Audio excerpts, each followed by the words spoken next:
Je suis sûre que ça vous est déjà arrivé de créer quelque chose et ensuite de le regarder et de vous dire « Waouh, c'est vraiment nul ». Et puis de taper une grosse crise, de le déchirer, de le jeter à la poubelle et ensuite de partir et de plus faire ça pendant un moment.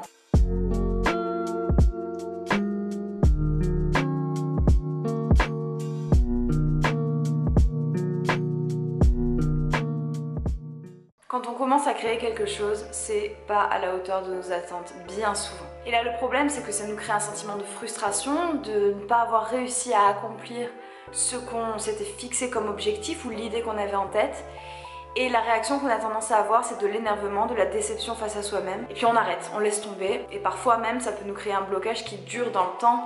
Parfois pendant des semaines, on n'aura plus envie de créer. Aujourd'hui, je voudrais vous apporter une solution pour remédier à ça. Et je voudrais vous parler de l'importance de prendre du recul par rapport à ce que l'on vient de créer sur le moment. Concrètement, ça va être le fait d'avoir créé quelque chose, de ne pas le juger tout de suite, de ne pas se demander la valeur artistique, mais de le ranger quelque part, de l'enfermer dans un coin. Et alors là, on a le choix. Ça peut être soit aller marcher pendant 15 minutes, 20 minutes, s'aérer la tête, penser à autre chose, ou alors pendant plusieurs jours, ne pas regarder ce qu'on a fait. Concrètement, laisser du temps entre le premier jet qu'on a fait et le moment où on va le juger en fait, se demander si c'est bien ou si c'est mauvais, parce que forcément on se le demande, hein, c'est inévitable. Le fait de prendre du recul comme ça va nous distancer par rapport à ce qu'on a créé. Et quand on va revenir dessus, quand on va regarder ce qu'on a fait ou écouter ce qu'on a fait, en fait ce sera plus le nous de maintenant qui aura créé ça.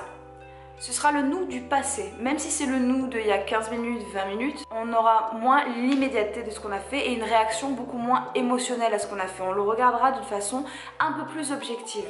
Parce que le moi du passé, c'est pas le moi de ici et maintenant. Le moi d'ici et maintenant, il s'est reposé, il a pris un temps pour lui et maintenant il est rechargé, il est prêt à apporter des modifications à ce qui a été fait si ça lui convient pas à 100%.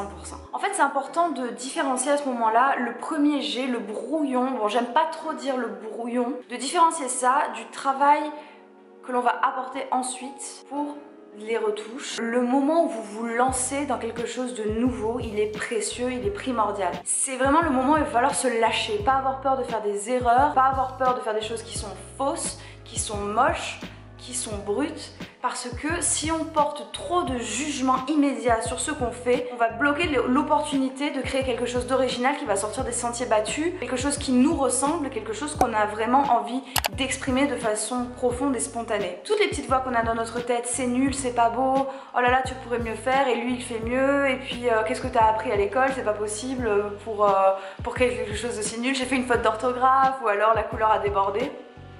Peut-être que le fait que la couleur est débordée, en fait, cette erreur-là, ça va vous amener à créer quelque chose qui déborde un peu de partout et qui donne un style en fait hyper original à votre aquarelle.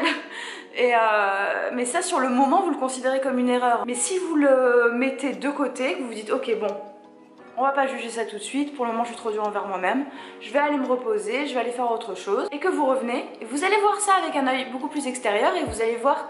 Peut-être que le fait d'avoir débordé ça va vous gêner, vous allez trouver ça horrible, bon vous allez faire autre chose. Peut-être que non, peut-être que vous allez trouver que ça donne un style. Autorisez-vous à être ultra spontané au moment où vous vous lancez dans quelque chose de nouveau. Le deuxième temps, ça va être le temps de la retouche, le temps de faire grandir ce qu'on a fait, peut-être d'ajouter d'autres choses. Et dans ce moment-là, oui, en effet, vous allez juger si c'est bien, si c'est pas bien. Enfin, du moins si ça correspond ou non à l'idée que vous aviez à la base, à ce que vous avez envie d'exprimer. Mais je vous invite à vraiment pas mélanger les deux, parce que vous allez vous créer de la frustration, vous allez perdre de la confiance en vous. Une création, elle doit vivre dans le temps, elle doit avoir une naissance, elle doit grandir et puis arriver à maturité.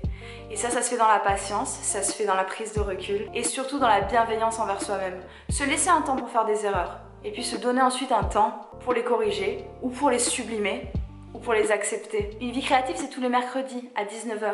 Du coup, je vous dis à mercredi prochain. Bye bye.